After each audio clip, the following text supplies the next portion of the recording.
Hey, beer fans, my name's Steve Jagger. This is a BeerNative beer review, and in this one, it looks different, doesn't it? I do some videos for my work, and this is where I normally do those as opposed to just in my beer cave. But I came up here today because the wind outside is so terrible that the rattling of the windows was all I could hear when I tried to turn on the camera. So you might still hear some. Sorry. And though it might seem a little echoey because this room's largely empty. But that doesn't stop us persevering toward tasting and reviewing and talking about great craft beer.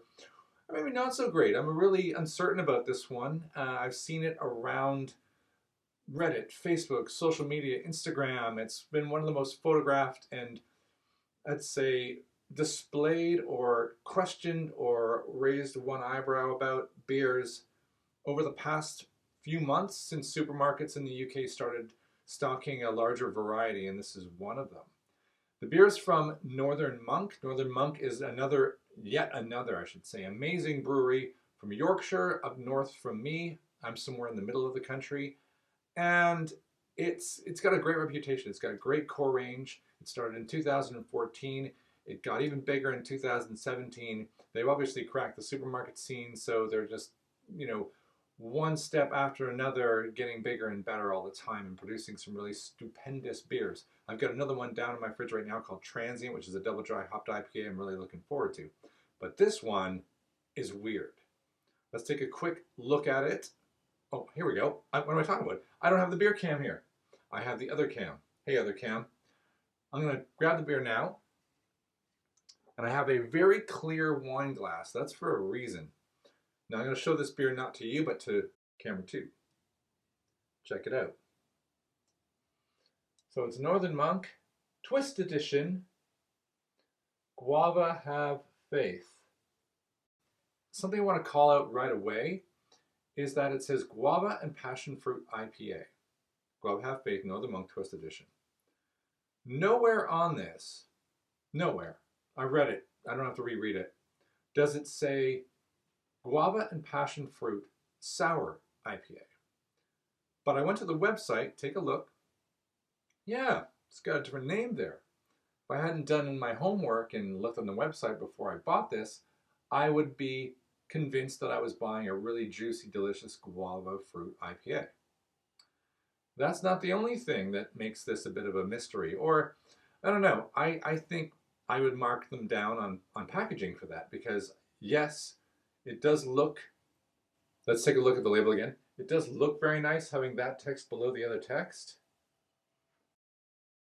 aesthetically, but you've left out a very, very important element that would really affect people buying it. Some people just cannot stand sours. So I think I'm a little disappointed in that out of the box, but I do love the art. I think the art's very good. So let's pop this and see what happens. Now, I'm sure some of you listening who've never had this, maybe never seen it before, I think Guava and Passion Fruit IPA, I'm excited. And you'd be really pumped about it. Let's smell it. What a surprise, we get Guava and Passion Fruit. I even getting pineapple there. That could just be my brain. Guava and Passion's enough. It smells fantastic. You take a little sip out of the can, right? You might drink the whole thing out of the can. You got it in a supermarket, who knows? Maybe you're one of those kids that buys beers and drinks beer behind the school or whatever. It's got a soft mouthfeel. You'd immediately be introduced to the fact that it's a tiny bit sour. You might even be convinced it was off because you didn't realize it was a sour. And then you'd think, I wonder if it's off. Well, let's put it in a glass and just check it out, right? So let's give it a nice aggressive pour. We like to see the head on these things. Cool, let's just put this down by the side. Alrighty. And you'd be looking at the golden color, and let's give it back to the beer cam again. And then you might be a little distracted by the fact that, what is all that shit floating around in my beer? It's like a snow globe. Yeah, that's the beer. That's it. That's the weird bit. So this happened to me. I wasn't necessarily going to review this one, except for the fact that I was, A, kind of tricked into buying a beer that I thought wasn't a sour, and it is a sour. And then I was kind of blown away by the fact that it's just full of crap. And so then I started reading more about it online. I looked all around, and it has actual, well, what looks like some kind of like pureed guava and passion fruit in it. And when you get to the bottom of the can, it's crazy. Now, normally when I have beers on this show, I have never had it before. And I almost passed this one by because some beers I just drink without filming them. And I just then went, nope, I have 2 cans of this. I'm going to have to do this one and show you what it is because it's pretty bonkers. And once I came to terms with the fact that this is what it was supposed to be and this is what it was supposed to taste like, I was kind of okay with it. Because you drink it, and like out of the can, you have no idea that there's so many adjunct bits. It's like orange juice with bits and orange juice without bits. Can you imagine people who just cannot stand orange juice with all the pulp and bits in it? And then they get a beer and they pour this in their glass and they're like, ugh, what is this? And take a step back. If I thought this was a guava and passion fruit sour IPA, unlike it says in the can or anywhere on it, or nowhere on it does it actually say it even has, I don't even think it says it has adjuncts directly injected into it.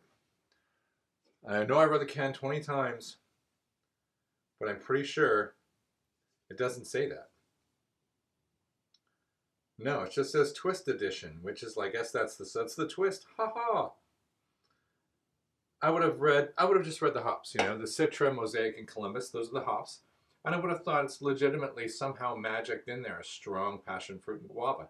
These flavors are not unheard of in hop profiles. So that leads me to my next ethical discussion about beers like this.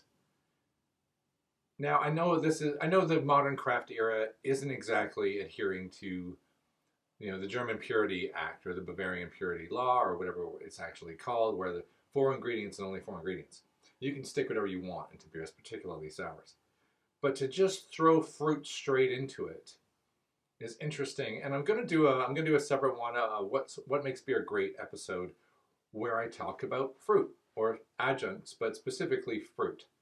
And I'll get more into it. But if you have an opinion on it now, throw it down in the comments. And then once I've done that video, I'll link to it up here. But it's quite interesting. So I'm going to score this up now. It looks beautiful. It's interesting how it's perfectly balanced. The haze, I'm not even going to call it a haze. The snow globe effect. It's just evenly spread throughout. So it's quite an interesting visual. I just think it's quite shocking if you didn't know you were going to get it. All right, score time. Do I start with packaging? All right, so although the art is great, as with many Northern Monk beers, the fact that they don't say anywhere on it it's a sour, I just think that's a massive marketing balls up, right? Because it's unfair. So I think one of the first times I'm gonna deliver a 2 on the art. Packaging it's just nice. It's a good format. I'm gonna give a 3, so it's only gonna get a 5 on art and packaging out of 10, which I'm hitting it hard. Is it accurate? So I'm gonna hit it on accuracy too. Is it a guava and passion fruit IPA? Does it say there's fruit anywhere on it? I shouldn't have to go to the website to learn that I'm gonna get a mouthful of junk, or I'm gonna get surprised by the pour. Maybe that was their intent and they're all having a good laugh if they watch this video now. They're like, we did it. We totally surprised them. It's like trick or treat. But I think on accuracy, it's a guava and passion fruit sour IPA with a bunch of crap in it. So I'm going to mark them down as a 2 on accuracy. Uniqueness. Yeah, it's unique. It's weird. I'm going to give them a 4, so they're going to balance out on that. Now they're going to have an 11, which is not a great start. One of my lowest starts before I had to decide on flavor. In terms of sours, subtle sours, or a sour IPA, I've seen a lot of beers marketed as sour IPAs. And you sip it and you're like, you just put the words, you just put IPA on, no.